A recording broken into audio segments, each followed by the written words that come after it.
Prinsip kedua, ya, hidup di bawah kemampuanmu. Yang membuatmu kaya, itu bukan cuma sekedar pendapatan, ya, tapi gaya hidup. Ini kesalahan fatal yang gua lakukan. Investasi baru sekian miliar, ya, income ratusan juta, gaya hidup udah selangit. Kalau gua tahan sedikit aja waktu itu, ya.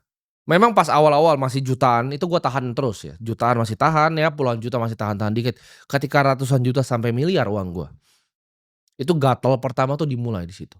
Kalau gue bisa tahan waktu itu, gue investasikan, gue compounding, mungkin uang gue 2 kali lipat dari sekarang.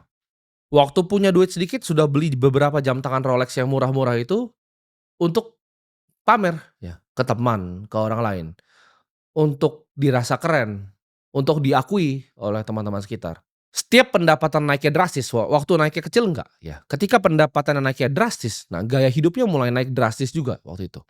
Di tahap itu adalah gue adalah anak muda yang nggak ngerti untuk membedakan antara mana namanya kebutuhan ya, dan mana yang namanya keinginan.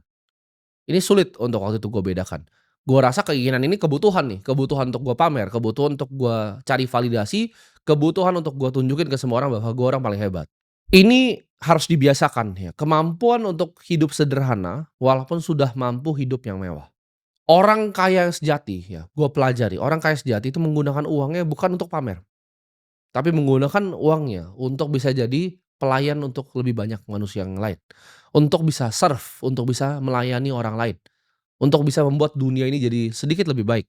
Bukan hanya untuk dirinya. Karena kalau untuk dirinya itu nggak ada habisnya. Hedonisme itu tidak ada habisnya.